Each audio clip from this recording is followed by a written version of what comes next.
morning, students. In previous class we learned about the contact force and we have discussed in detail about already the examples for contact force. So in today's class, we'll go for the another type of force, that is non-contact force.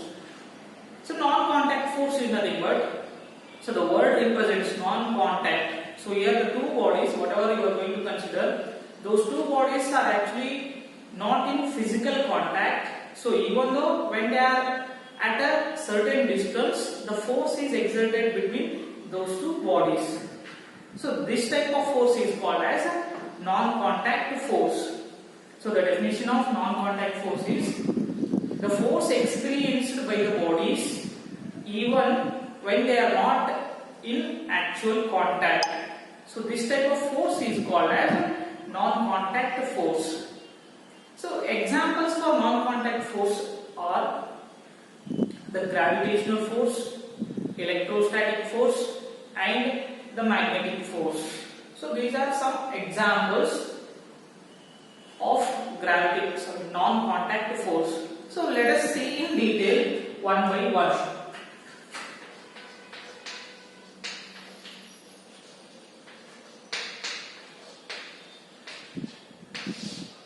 So in that, first one is gravitational force.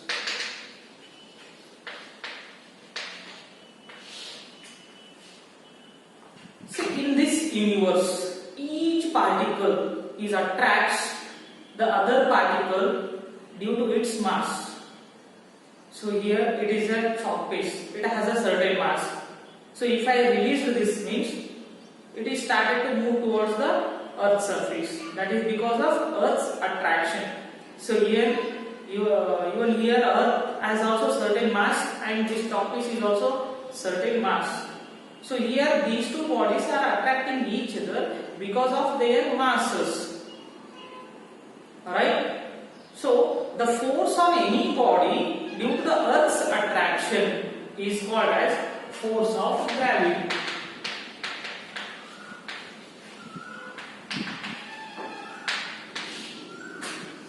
See, the force on any body, so this is an object. If I release this, means the Earth attracts this body.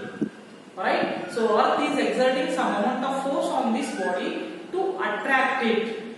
So that type of force is called as force of gravity, or it is also called as the weight of the body.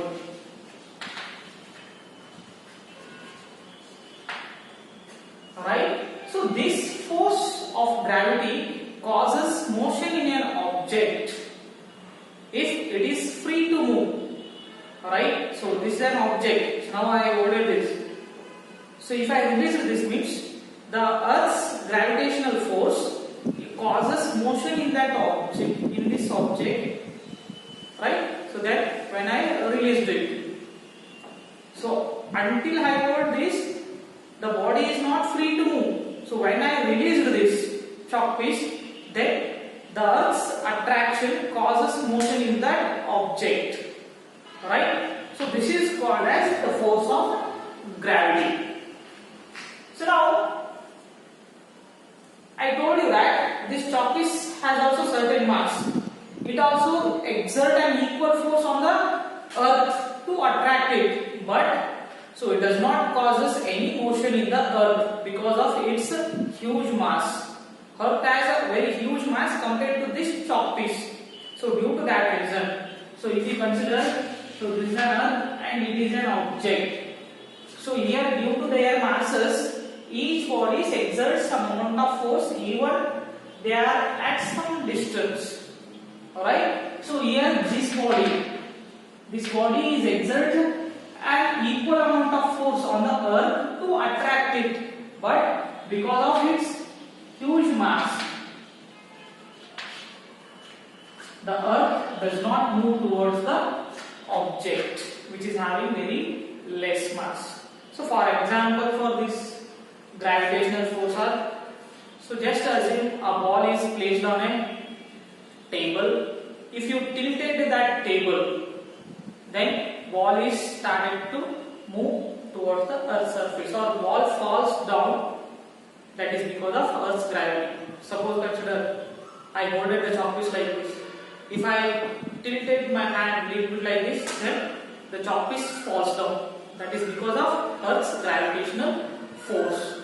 And when a body is released from a certain height, then also the body falls down because of gravitational force of the Earth. And when you throw an object in the air, it reaches the certain height, then again it falls down and reaches the ground. So these are all examples for gravitational force. So this is about the gravitational force. So next one is about electrostatic force.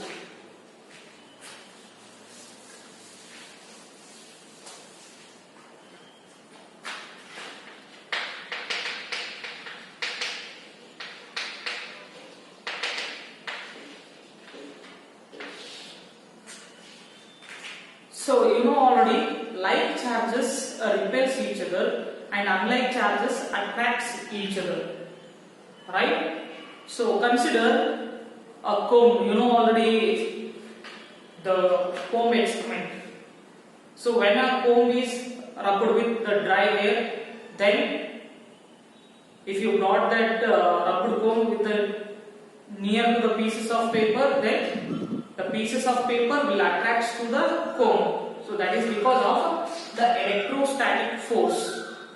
So electrostatic force is nothing but the force between the charges is called electrostatic force, right? Whether it may be the like charges or unlike charges. So the force between the charges is called as electrostatic force. So here when comb is rubbed with the dry air, then what happens? It acquires some charge. Then when the comb is brought to near to the pieces of paper, then it will attract the pieces of paper, right? So that is because of unlike charges are attracts each other.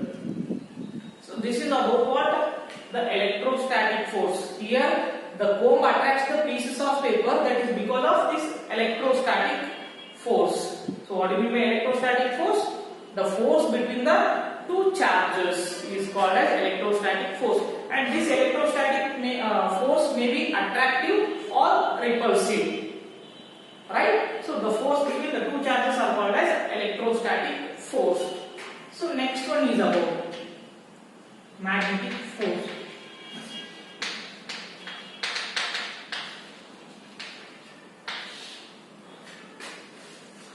See, like in case of charges, in case of magnet, it has poles.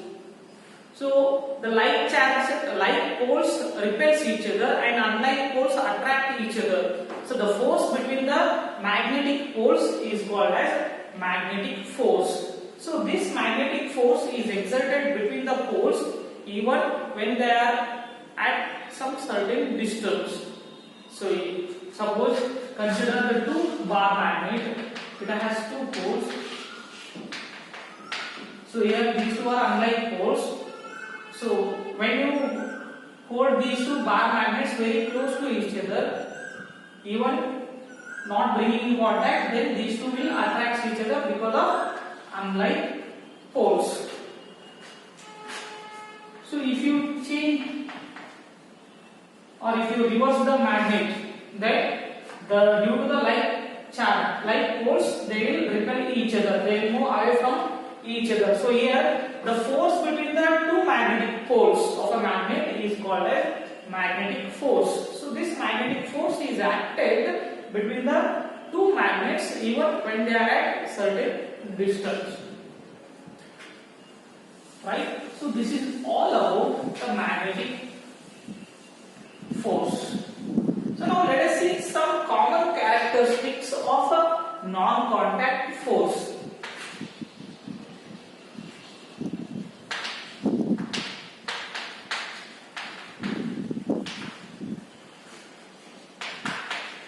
Common characteristics of a non-contact force. See, look at the gravitational, electrostatic and magnetic force. So if you see all these non-contact force, first the gravitational force is always attractive in nature. So it doesn't repel the object. It is always trying to attract the object towards its surface. Right? So it means from that we can conclude that the gravitational force is always attractive in nature, but the electrostatic force and the magnetic force, they may either attractive force or repulsive force. Here in case of electrostatic force, so if you brought the two like charges near to each other, then they will repel each other. Unlike charges will attract each other. So in an electrostatic force, it may either attractive or repulsive force. That same case will take place in magnetic force also. If you brought the two like poles of a two bar magnets, then those two bar magnets will repel each other. Means they are trying to move away from each other because of the same poles. So what we can conclude from this, gravitational force is always attractive in nature, and electrostatic force and magnetic force, these two either may be attractive force or repulsive force. So that is the first characteristic of non-contact force. So next, the magnitude of this non-contact force is mainly depends on the separation between the two objects. So the force of non-contact is depends on the separation between the two objects. If the distance of separation between two objects is very less, then the non-contact force is increases or it is maximum. If the distance of separation between two bodies are maximum or increases, then the force is decreases. So from this we can conclude that force is inversely proportional to the square of the distance between the two bodies. So where r is the distance of separation between two bodies.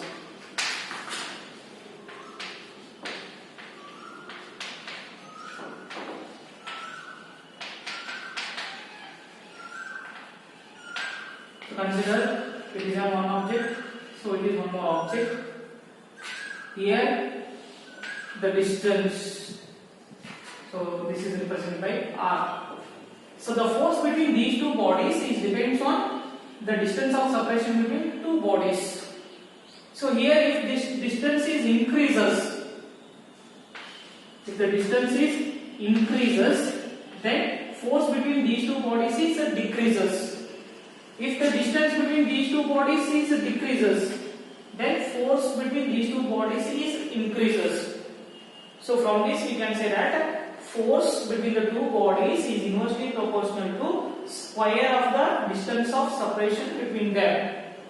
If the distance of separation between the two bodies is doubled, then force between the two bodies becomes 1/4.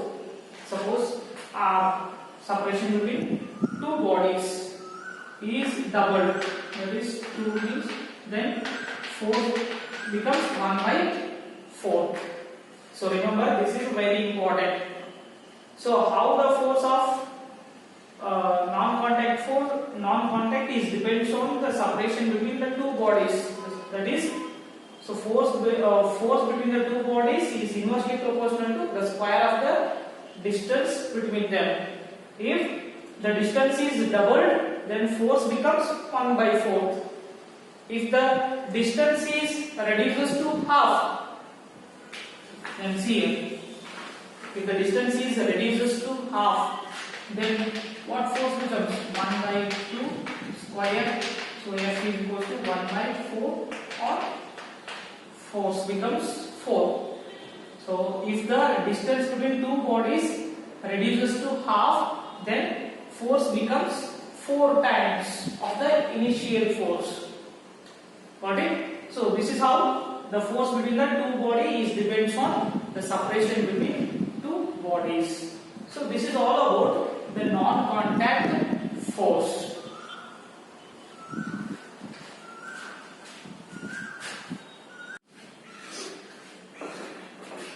Well, Till now we have studied the non-contact force and the contact force.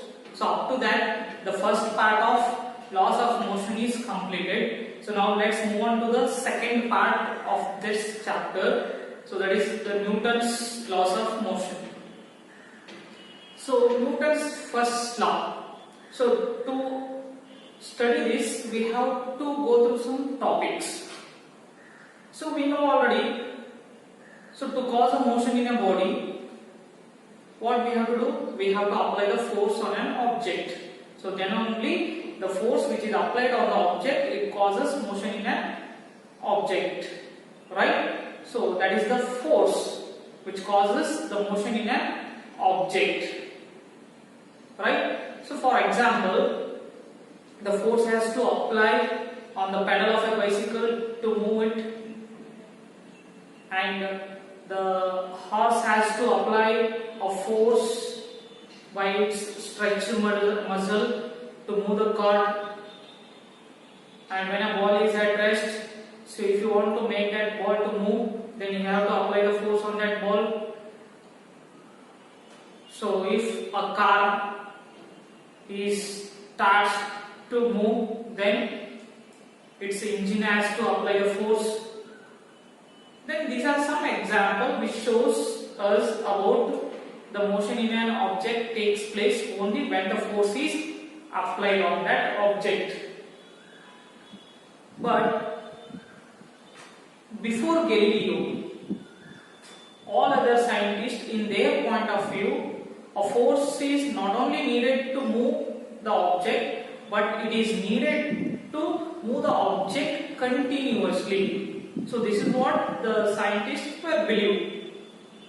So this observation was made on when the body is started to move, or when the cycle is started to move. So it is continuously moving when a force is continuously applied. So on this basis they believed that. So in their point of view, the force is continuously needed to move the object continuously.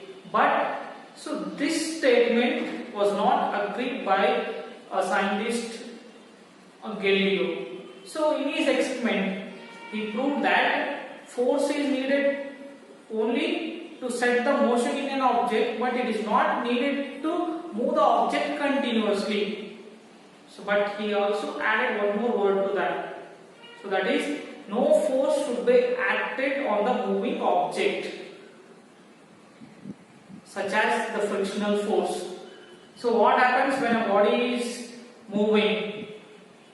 Then if the frictional force is acting upon that object, then the body will stop. So this is what he said. So force is needed only to start the motion in an object, but once it is started to move, if no force is acted upon that moving object, that body is continuously in a state of motion. So you may have already seen that when a ball is kicked, so it covers some distance. After that it will come to at rest. So that is because of frictional force which is exerting on that ball, which makes the ball to stop. Then when you riding a bicycle, the force is exerted between the wheels of a bicycle and the ground. Then it makes the bicycle to stop after you withdraw the force which is applying on the pedal of the bicycle. Understood? So these are all shown the frictional force which stops the body. Then if no frictional force is acting on the body, what would have happened? The body is continuously in a state of motion. So that is what the Galileo said. So the body needs to be in a continuous of motion. No opposing force should be acting on the moving object. So from this he concluded that two things. Once the body is set in motion, it will be in a state of motion. Or if a body is in a state of rest, it will be in a state of rest until an external force is acting upon that. object. So this is what he concluded by his experiment. So consider a body or a duster is there on the table. If no force is acting on that duster, so it will remains in a state of rest for a long period of time. Or if your body is moving on a smooth floor, then until an external force is applied on that body, so the body is in a state of motion. So this is what he concluded, and he put these two conclusions in the form of law, that is Newton's first law. So Newton's first law states that if a body is in a state of rest, it will be in a state of rest. If a body is moving in a state, if the body is moving, then it will be in a state of motion with the same speed in a same direction until an external force is applied. So this is the first law of motion. Means this is the first law of motion which is given by the Newton. And this first law of motion can be understood in two parts. So one is by the definition of inertia, second one by the definition of force. So now try to understand the first one, definition of inertia.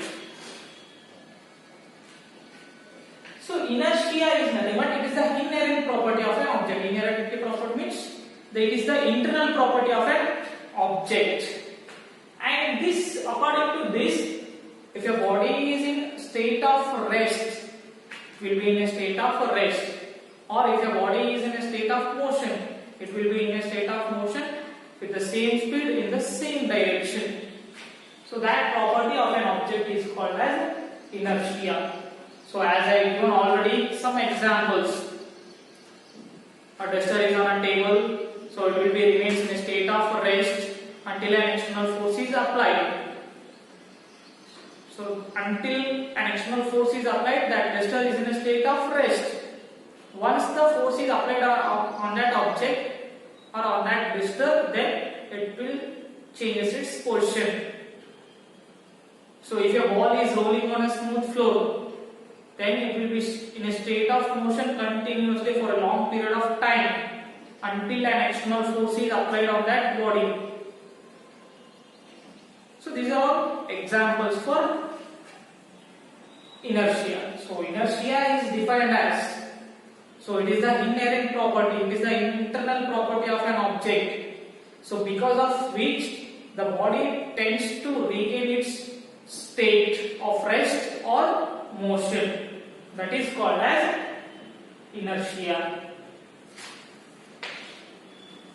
So next, the definition of force. So you already know what you mean by force.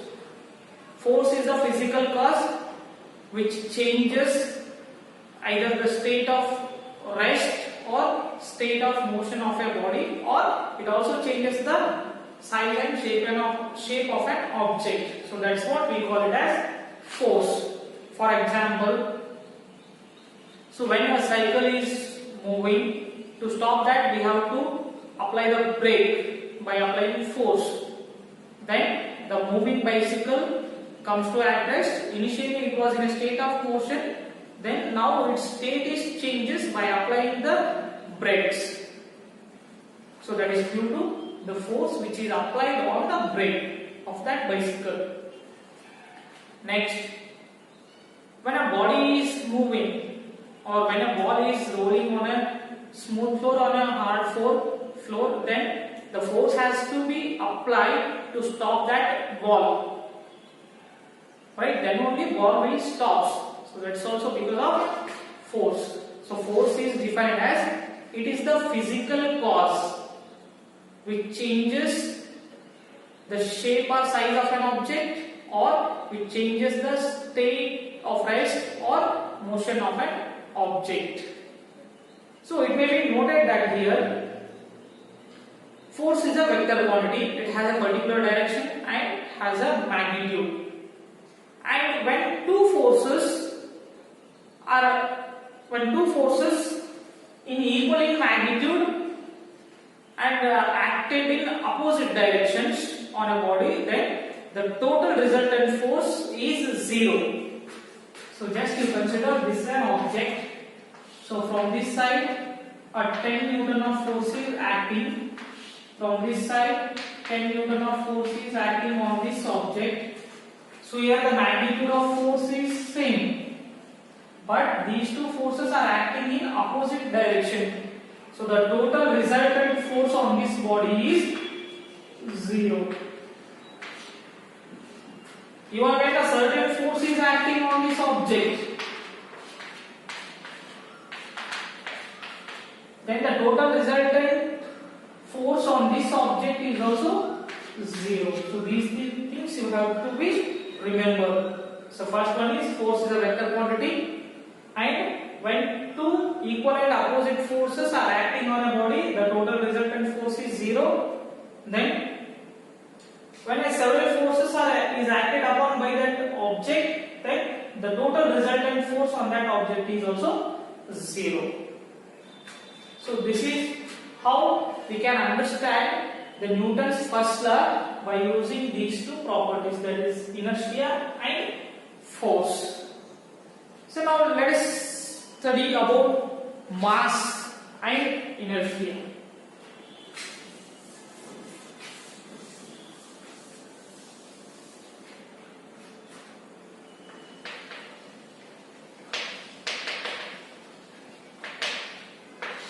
So now we understood that if a body is in a state of rest, it will be in a state of rest continuously. If a body is in a state of motion, it will be moving with the same speed in the same direction until an external force is applied. So here I told you already, inertia is the inherent property of an object. So it is actually related to the mass. So mass measures the inertia. How actually mass measures the inertia? So let us try to understand an example. Here, so it is a huge rock. So it is small rock. So the mass of the rock A is huge compared to the mass of rock B. So here it is very difficult for us to move the rock A because of its huge mass. Here, because of its huge mass, its inherent property, that is inertia, is maximum. But here, due to its lesser mass, its inherent property is very less. So we can easily produce a motion in the rock B because of its less mass. We can easily produce a motion in the rock B, but it is very difficult to produce the motion in a rock A because of its very huge mass. So try to analyze if two objects are coming towards you. One is a very huge of mass and one more is having very less mass. So which is very easy to stop by you? So that is the body which is moving towards you, which is having a very less mass. So we can easily stop that object because of its less mass, right? Because we have to apply the less amount of force on that object to stop it, because its inertia of motion is less compared to the other object because of its more mass. So from this we can conclude that inertia is the inherent property of an object which is actually depends on the mass. Mass actually measures inertia. So last year they asked this question. So name the property of an object which measures the inertia. So that is mass. If mass of an object is more, then its inherent property inertia is maximum. So this is how the mass and inertia are related with each other.